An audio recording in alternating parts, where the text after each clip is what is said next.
Everybody, welcome to the Don J MMA podcast. I'm here with the Don Dada. We're going to be talking about UFC 296, which is coming up just this weekend, possibly the best card of the year.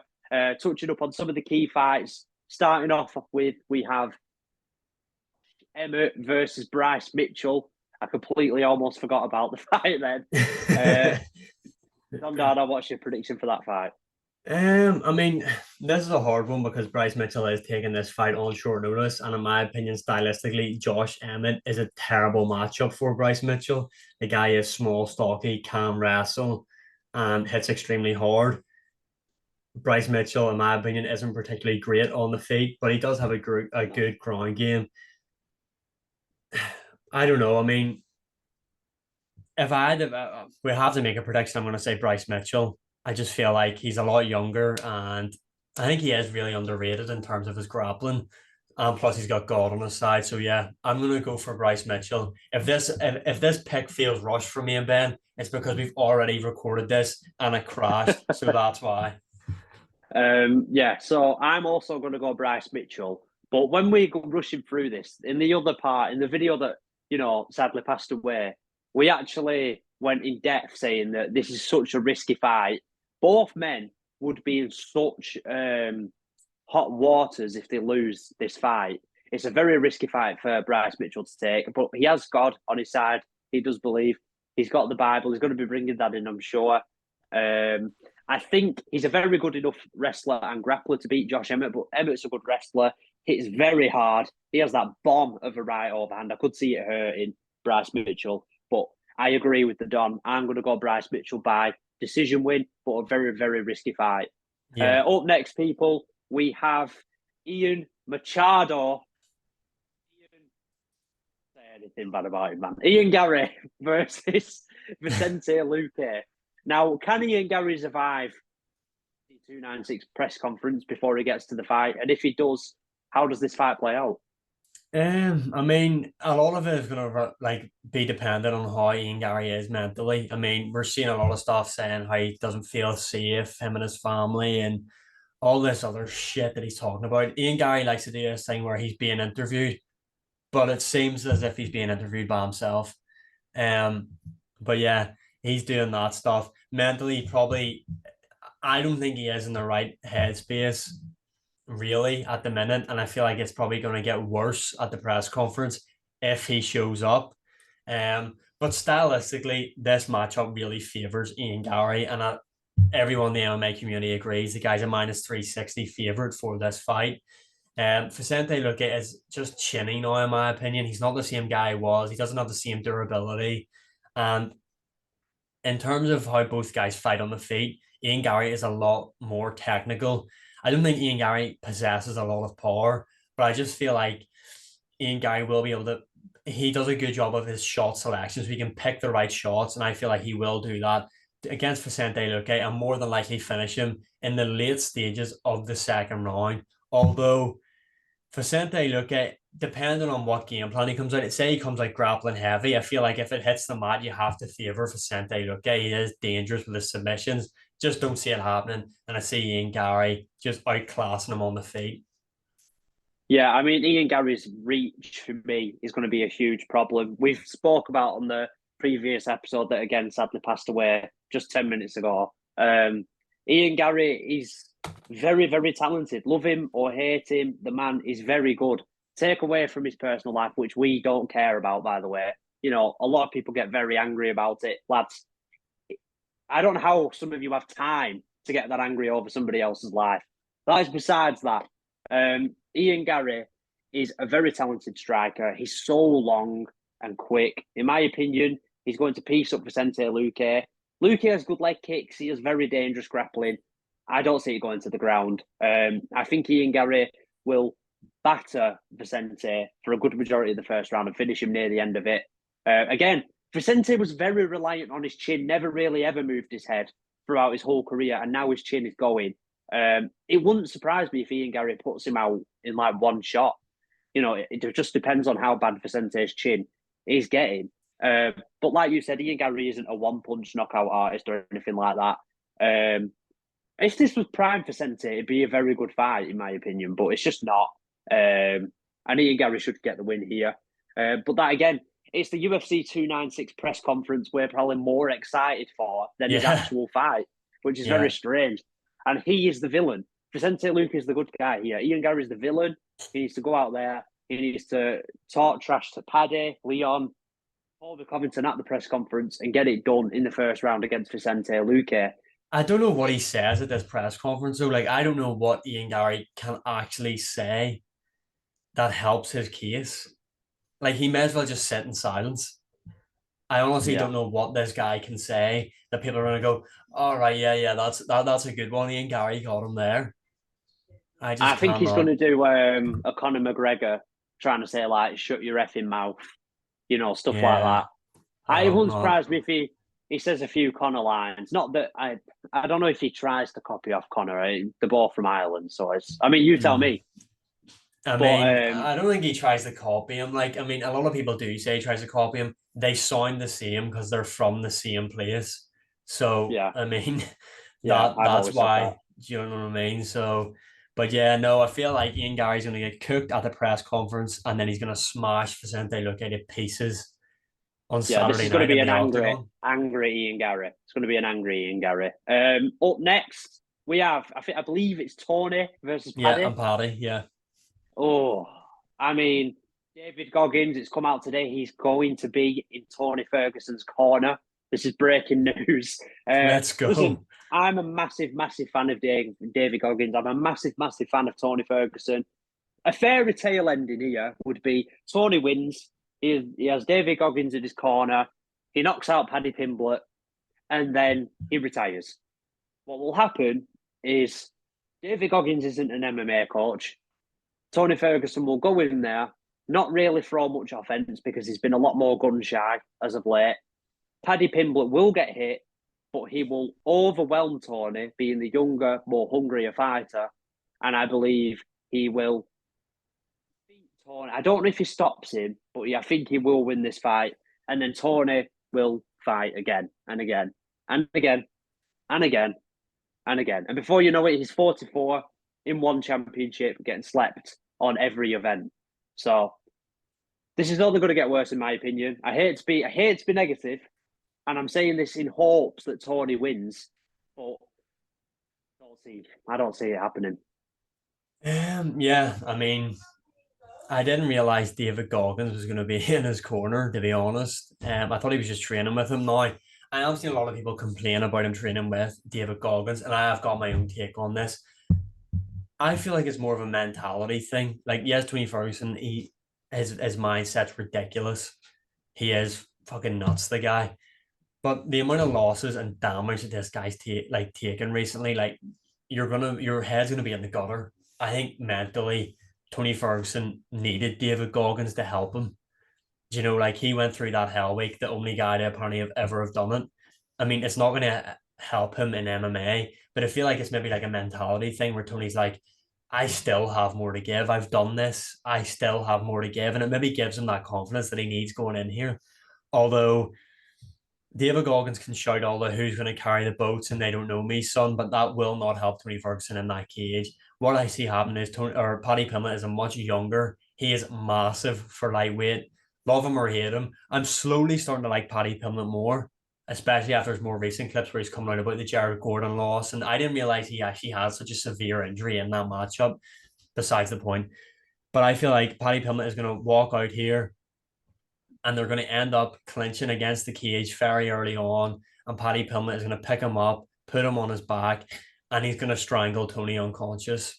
I don't know what sub he'll get him in. I don't feel like an armbar or a Kimura is going to work on Tony because he's just going to let his arm snap. So I feel like he's going to have to strangle him.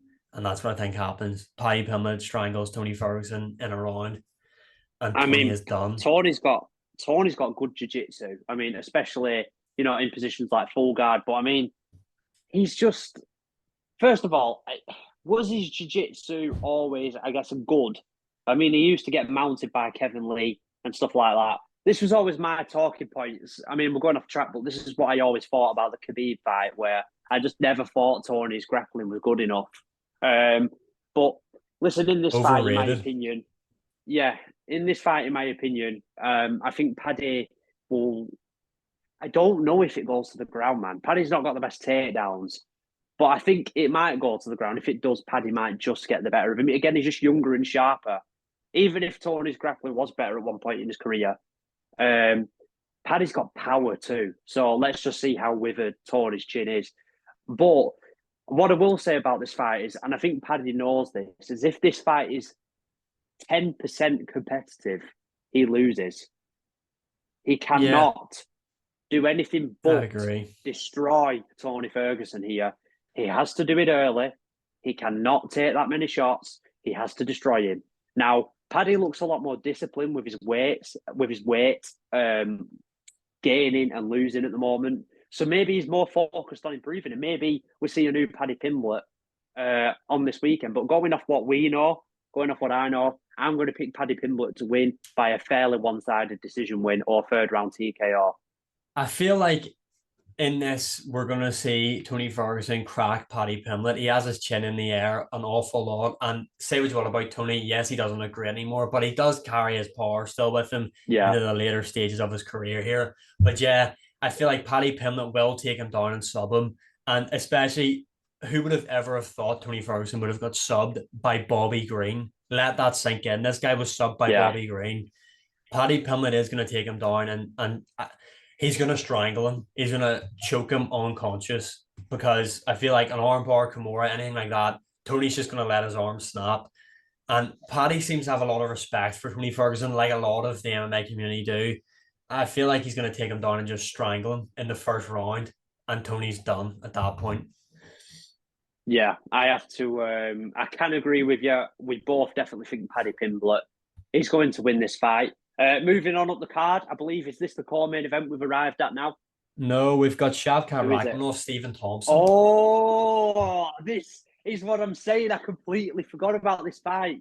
In all the Ian Gary controversy, in all the Paddy Pimblett Ferguson talk and Edwards Covington talk, we have a finger which could be an upset, right? Stephen Wonderboy is not in his prime, but this could be an upset if Shavkat takes too many risks on the feet.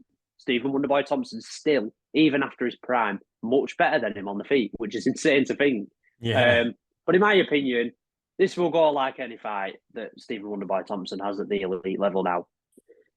Shavkat will take him down and beat him up. Yeah, I mean, I did try and be controversial in like a very old episode of ours and said I thought Stephen Thompson would beat him by decision.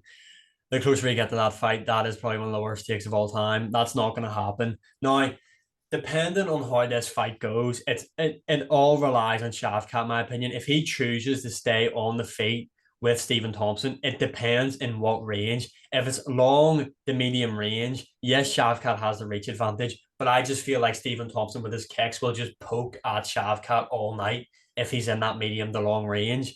Where I feel like Shavkat will have the most success if he chooses to stay on the feet is against the cage, dirty boxing, close, tight range with Stephen Thompson, not giving him room to breathe and move and things like that.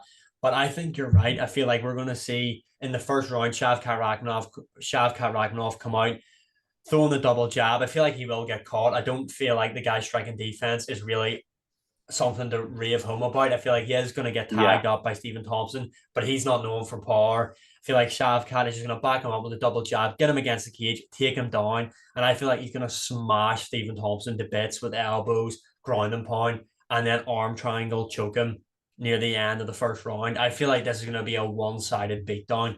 Stephen Thompson's going to get really hurt in this matchup, in my opinion, and retire.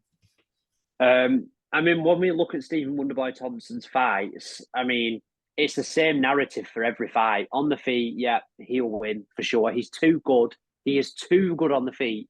And I just wish the man had good wrestling and I wish he had good grappling. He does have good defensive jiu-jitsu in that. Actually, people talk about, his lack of takedown defense, but he's not easy to finish on the ground. Not easy to finish on at all. He's never Um, been subbed. Never ever been subbed. And I don't know if Shavkat's going to be the man to do it either, but Shavkat is so nasty. I mean, look at the Jeff Neal choke. I mean, his Yeah. standing choke. He can find that submission anywhere. Now, Steve Wonderboy Thompson's so hard to back up in a straight line, which I think is something Shavkat might struggle with, because Stephen will angle off, counter. And Jeff Neal exposed Shavkat's boxing a lot. So if Stephen Wonderboy Thompson can fake the kicks, get Shavkat to close distance and just keep poking him in and out, he can win this fight. Guy, I'm not saying Wonderboy can't win. What I'm saying is Wonderboy has a withered chin. Shavkat hits extremely hard. Shavkat will wrestle, right? He might say, I'll strike. This won't happen. He will wrestle. And I think he will get the better of Wonderboy. You know, Gilbert Burns, Wonderboy would have destroyed him on the feet. Gilbert Burns mauled him. You know, it's just the same narrative in every Wonderboy fight. And it won't be any different here. Shavkat is just on a tear. And the blueprint's there to beat Stephen Thompson. I mean, Gilbert Burns trains with Shavkat Rakhmonov. They've already game planned for this guy, and it worked perfectly. So it's already there. Do you know what I mean? Like, yeah, they know how to beat this guy. My thing is, though, at 17-0 with 9 subs and 8 KO TKOs, I feel like Shavkat is going to want the finish. And I do see him being able to choke Stephen Thompson. And I feel like he's going to get the sub early on. 40 years Jeff of Neal, age. Withered chin, withered hands. His hands seem to be a lot more fragile. For him, to be honest.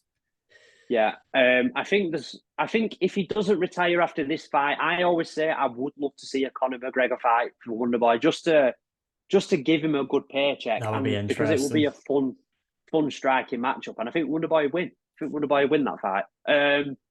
But anyway, we move on up the card. It's very, very interesting. Is that fight? But just before we move on, we're both in agreement. Shavkat wins. Yeah, what a shit feeling for Stephen Thompson. You were stylistically getting such a favourable matchup in Michel Pereira. The guy misses weight. Yeah. And then now you have to fight Shavkat Rakhmonov. I feel sorry for him. But I mean, again, say Stephen Thompson beats Shavkat Rakhmonov, title shot immediately. He has to be next if he beats him. He has to fight for the belt next. I mean, and we can talk about the winner, but I mean, if Leon Edwards retains his belt and Wonderboy beats Shavkat, what a fight! I mean, striking's good, but even in that fight, I think Leon would maul him. I think he'd take him down. But anyway, co-main up the card, main event. Not many people talk about this again. There's so many bangers on this card. Actually, the flyweight championship of the world is on the line. In Alexander Pantoja, who just won the belt off Brandon Moreno, he's facing Brandon Royval. We've seen how this fight has played out 3 fights ago for Pantoja. Mm-hmm. He submitted Brandon Royval in the second round.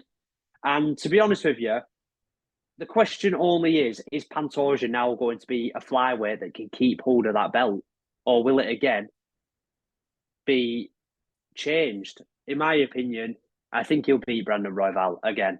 And if he does beat Brandon Royval, look at his winning streak. Manel Kape, Brandon Royval. I can't remember who he beat next, but there's Brandon Moreno's in there too. And then Brandon Royval again. That's a very, very good win streak. And if he does beat Brandon Royval, it'll be interesting to see who fights next. But do you believe Brandon Royval is going to get it done here, Don? No, not really. I mean, this is Ben's division here. Both guys are extremely short. Pantoja being 5'5", similar to Ben. So this is his division, guys. This is why he's so passionate about this matchup. But yeah, no, we've already seen this matchup. Brandon Royval, he is good at scrambling. He does have a pretty decent ground game, but there's levels in MMA, and I just feel like Pantoja is levels above him. I feel like Pantoja knows how to beat him. He beat him fairly recently. I think he beat him in the second round. He subbed him in the second. Yeah. And Pantoja, one thing about him is, and we've seen it in the Moreno fight, he does have really good back control. And I feel like, especially with him being so short, you know, like he'll be able to just grip on the Pantoja and it'll be hard for him to shake him off. So yeah, Pantoja does have the power though. I mean, Pantoja does hit hard. He can KO Royval, but on the same hand, Royval does hit extremely hard. And I don't know. I feel like Pantoja is just a lot more durable, and I feel like he knows how to beat him. He's beat him before. It's going to be the same outcome, Pantoja to beat Royval. Although a part of me, when this fight was announced, and I still feel this way, would not be surprised if Royval somehow wins. No, I mean, the flyweight title just can't seem to stay for one champion. I mean, they're all beating each other. The flyweights, it's like they're all beating each other. You know, the stylistic matchups are clear to see. I think Pantoja will win, not in the second round. I think maybe the fourth or decision. I Yeah. think Rival will make it a lot more competitive this time. And it was competitive the first time. He got latched up. But Pantoja's just looking so good. He's looking so good at the moment, especially in his last fight versus Moreno. And he's shown he can dig deep if it goes to a bit of a dogfight. So, in my opinion, Pantoja will retain the belt. And I actually think if he does beat Royval in convincing fashion, he's going to get noticed a lot more. I think the UFC should be pushing Pantoja more than they have been, but that's just my opinion. It Yeah, doesn't seem like like they care about the flyweights. no, I And don't know why. It's like they yeah, complain that they don't sell, but you don't promote them. So how on earth are they ever meant to sell? Like yeah, Pantoja, who else is a Brazilian champion in the UFC at the minute? I can't think. It's literally no him, one. is it not? So like, why Yeah, is he him. not being the face of Brazilian UFC mixed martial arts? Like, why is he not headlining cards in Brazil and things like that? You know, you're gonna build hype off in that way. But yeah, I mean, Royval he is a lot taller than Pantoja at 5'9", and Pantoja's 5'5". Although convinced weirdly, there's only 1 inch difference in reach. Pantoja's 67, Royval 68. Weird, but yeah, I'm gonna have to go for Pantoja. I feel like what he's done is work in the flyweight division, and he's beat him before. I'm Yeah. confident Pantoja does get the finish. I feel like he'll finish I him mean, second or third round. let's see if the flyweight belt changes again. I mean, what a strange division that would Yeah, be. But moving on, the main main event, event. the fight. Although we've got Pimblett versus Tony, we've got Shavkat versus Stephen Wonderboy. Listen, without this main event, you know, this is the fight that makes the card, and for good reason, because Colby Chaos Covington, Mr. Donald Trump's biggest fan, should I say himself. He is going in there off a bit of a layoff. Same with Leon Edwards, a bit of a layoff. Both men are not too active these days. He is going in there and he is going to try and take on Leon Edwards, who is, in my opinion, beats Colby the way I think he's going to beat Colby. He will be proclaimed as probably one of the, if not the best in the world. And I seriously mean that. I think Leon Edwards is going to be even better than he was against Kamaru Usman in this fight. Colby Covington is 35 years old. He is not in his peak, I don't believe. I've got a funny feeling Colby won't perform in this fight to the standards of the Usman 2 fight. In the Jorge Masvidal fight, he won comfortably, but let's be honest, Jorge's not on Colby's level. And he got Leon caught. Edwards, and he got caught, he got dropped, and his chin is not as sturdy as it used to be. Before the No. Usman 1 fight, Colby had a granite chin. Now he's getting hurt a bit more. Leon Edwards is a southpaw. He's much longer than Colby. I think that's going to be a huge factor in why Colby won't find reach. I think he's going to overextend, overswing. He doesn't have a lot of power in his shots. Leon is exceptional in the clinch. He's stronger than Colby. You'll see the size difference. You'll see the speed difference. You'll see the accuracy difference. I do think Colby will put a pace on Leon. Leon's a slow starter. He's going to swing at Leon. He's going to try and make it hectic. But I think he's going to get styled on. And I think that's going to happen for about 5 rounds. I think Leon will win by a comfortable, not dominant, but comfortable decision win. Yeah, I'm in agreement. I do think Leon Edwards will win. I mean, I don't agree Kobe's getting this title shot, but I understand why the guy sells. So Yeah, that's why yeah, he's in there. And yeah, I mean, Leon has fought. I mean, Usman and Kobe are very different, but we've seen both those guys fight, and Usman won both yeah. times. Second time was very close, in my opinion. Could have been a draw, but Usman got his hand raised, so here we disagree with that. But yeah, Yeah. Leon, and this is another thing that's made me even more confident. I seen a clip today of Kobe saying, I don't even cut weight for welterweight, where Leon has to cut a decent amount of weight. Leon is going to be fucking massive in there against Kobe. He's going to be so much stronger than Kobe. And we've seen Kamaru Usman. Now, yes, Leon did cheat and grab the fence and all that in their third matchup. I think Kobe's going to really struggle to get Leon to the ground.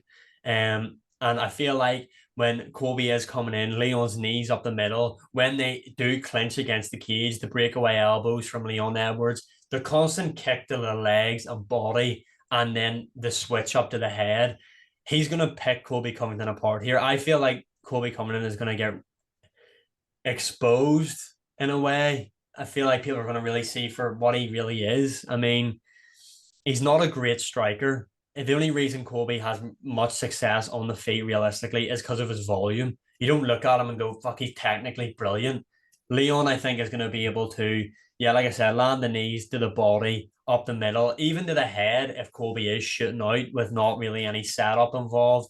And I honestly feel like Leon Edwards is going to put on the performance of his career and TKO Colby Covington in the fourth round. Yeah, I mean, the thing with this fight we've got to look out for is Colby's wrestling. It is better than Leon's. I think he's going to try and do it early, so look out for that, people. He's going to do it right away and get Leon against the fence.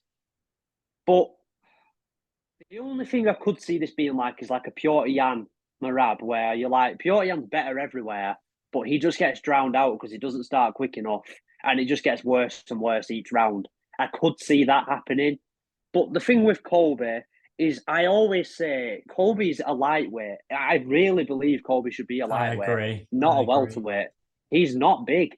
The Kamaru Usman 1 and 2 fights, part of the biggest reason Usman and Colby, both great output, you know, both great cardio, both similar styles. They actually have similar styles, just Usman's a bit more textbook with his boxing. Usman's power and size really made the difference in both those fights. Leon is huge, guys. Leon could fight at 185.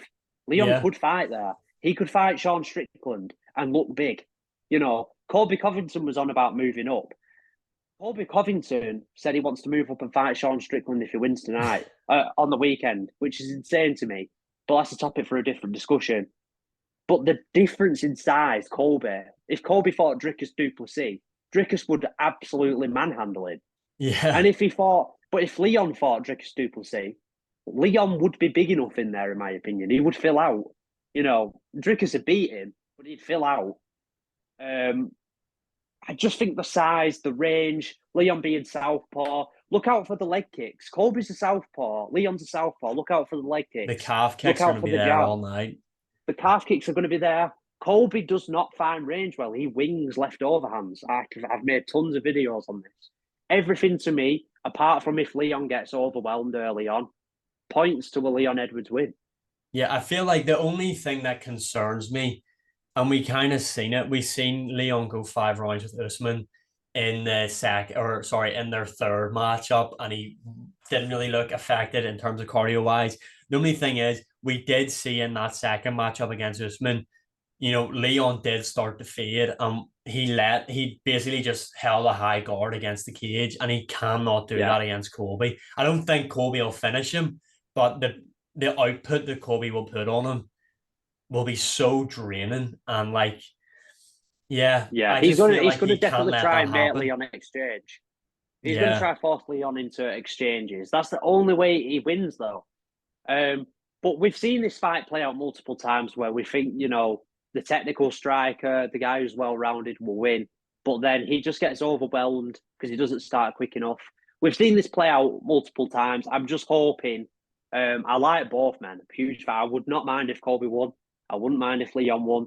I just want them both to be a bit more active.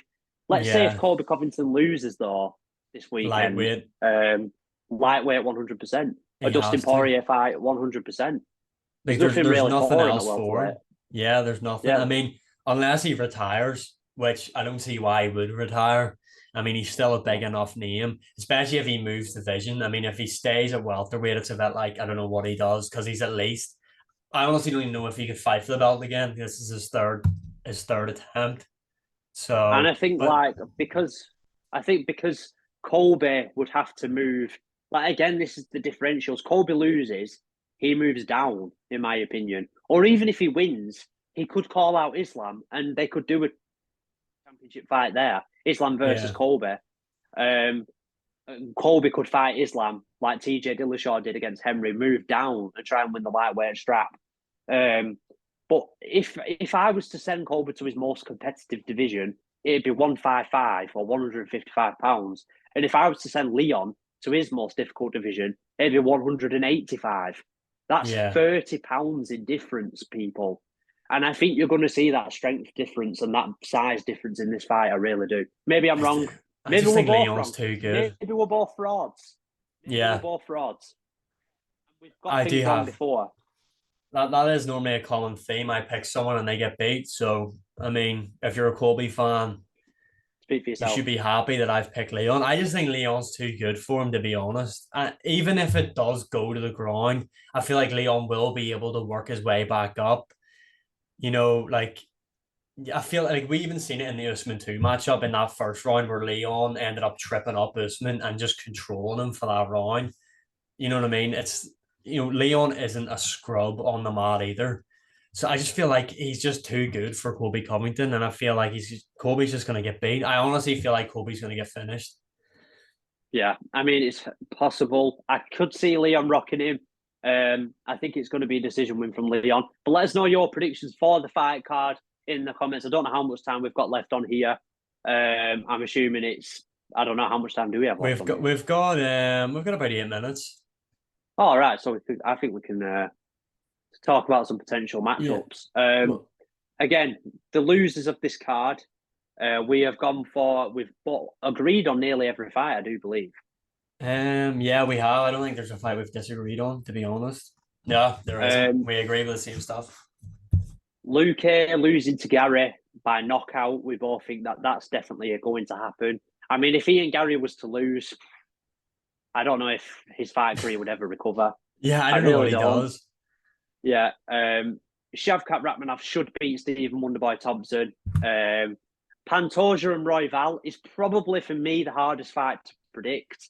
And then I have Colby Covington losing to Leon Edwards via a decision. Don's picked Colby Covington to lose via knockout, which is going to be Yeah. interesting to see. I feel like I feel like the sequence it's going to be is like Colby's going to be cut open from the elbows, and I feel like Leon is going to be landing these body kicks, and I feel like he's just going to land the perfect body kick on the Colby. He's going to shut down, and then he's just going to go over, finish him a ground and pound. I don't think he's going to like head kick KO him like he done Usman, but I feel like yeah, the kicking, the leg kicks, and then I feel like a body kick's going to come up perfect, hit Colby. Colby's going to go down because it doesn't matter how tough and durable you are. If the right body shot lands on you, you're going down. It's just a fact. And I feel like yeah. that's going to happen. And Leon's just going to finish him with a couple of shots, ground and pound. Done. If so, we want to go back to this talk. Both Leon and Colby, let's address this, have both said whoever wins wants to move up and fight Sean Strickland for the middleweight championship of the world. What I find insane is no welterweight was saying this when Izzy was champion. Yeah. It seems Sean Strickland everyone thinks they can beat him. I think a lot of people still overlook Sean Strickland. I think Sean Strickland would batter Leon Edwards. People might disagree with that. And I think that's a hot take. I actually think that fight would be more one-sided than the Israel Adesanya fight, simply because I think Leon Edwards is like Izzy in that he throws one shot at a time. Strickland would catch and parry each one of his shots and check each one of his leg kicks. Leon would get put back on the back foot and Strickland would batter him. I really, really believe that. Obviously, Leon has the takedown threat a bit more than Adesanya, but I think Strickland would beat him. And then as for Colby, I honestly think Strickland does nasty things to Colby. Yeah, I mean, I just want to start off by saying it's pretty disrespectful to Drickus that both guys are like, oh, we're going to go up and fight Sean Strickland next. You know, I mean, Strickland's defending his belt here in January. Honestly, like, I'm not joking here. Dricus du Plessis would manhandle Colby Covington. I'm being serious here. Yeah, Dricus du Plessis it would be ridiculous. Dricus du Plessis cuts from 200 plus pounds. Yeah, Colby Covington doesn't cut to make for welterweight. Yeah, that's ridiculous. Crap. I could just see Colby like shooting for a takedown and Dricus like Batista bombing him or something like that. You know what I mean? It'd be like a WWE matchup. Like you'd see them in there. You go like it's like the Big Show versus Rey Mysterio or something stupid. Like when Brock Lesnar fought Mark Hunt and he just ran him over. Yeah, Something like that. Yeah. I just feel like I don't like the idea. I like the idea of double champ, but I feel like you have to have earned it. Colby doesn't even, Yeah, in my opinion, hasn't even earned the right to fight for the welterweight belt, let alone go up to a different division. I feel like if Leon beats Colby, I think he has to fight either uh, Bilal or Shavkat Rakhmonov. I feel like if Shavkat wins, he's next. I feel like if Ian Gary wins, they do him versus Bilal because even though Vicente Luque is ranked number, let me just double check. Yeah, so Ian Gary's number 10, Vicente Luque is number 9. I feel like if Ian Gary wins, the UFC are going to look to catapult him like basically in one more fight, title fight. And I feel like the UFC aren't going to give Bilal Muhammad the title fight next. I feel like they're I going to make him don't. fight again. Although, I mean, Colby was the backup fighter for Leon Usman 3, and they give him the title shot. So using their logic, then Bilal has to be next. Although I don't think Yeah, that's going to be the case. I think it's a matter of time now for Bilal Muhammad's title shot. What I think they should do, if they're doing it the right way, we're saying what we probably think the UFC probably would do. But if the UFC were to do it the right way, in my opinion, it's only fair that Bilal. But if Leon loses, they're going to do a Leon Covington rematch. That's Yeah, the I don't think problem. they will. I don't think they will. I don't think You Leon's don't. that. I don't think Leon's that big that they're going to do that. I feel like if Colby wins, they do him and Usman the trilogy. That's honestly And what I think will happen. what if Leon wins, but it's close and Razor close on the scorecards? Um, I still feel like Colby's. I mean, unless no, I don't. I don't. No matter how it goes for a Leon win, say it's a split decision, really close, and people might say robbery. I still don't think Colby gets another shot. I feel like this is his last opportunity to become welterweight champion. I feel like no matter how Yeah. close this fight is, and if it goes a Leon win, Colby's not getting another rematch. I genuinely do feel though if Colby wins, they do the Usman trilogy. And I respect. I've got to say, by the way, I respect a lot that Colby Covington is not a weight bully. Honestly, he's one of the. To say Only. he's so competitive, one of the only fighters that isn't a weight bully. Name every other elite fighter. They cut weight. They cut 20 plus pounds. Aljamain Sterling's just had to force his way to featherweight because the weight cut's getting too much. In my opinion, Colby Covington, if he loses lightweight, please, or even a 165-pound division. Now, Dana White said he's Yeah, never they're going to never do going to it, do that, I don't think. but Dana White also said never fight in the UFC. Dana White's Dana White. I'm hoping Dana White just has a moment of clarity, moves welterweight to 175 and makes a 165-pound division. But that's probably not going to happen. I'm just hoping he does. Because Yeah, Colby so Covington would just be perfect. yeah, there's a lot of guys that could have fit in there, like Kevin Lee would have been one as well, but I can't see them doing it. I feel like Kevin Lee. they're just yeah, Kevin Lee the goat. I feel like that's just the way the UFC are going to run it. I feel like Dana's a bit too stubborn for it. But yeah, that is our breakdown and predictions of UFC 296. Comment who you think is going to win these matchups below. Comment who has a better Christmas jumper, me or Ben. And yeah, our socials will be linked below. Follow me and Ben on all of them. And as always, we'll see you again in the next one. We appreciate it. So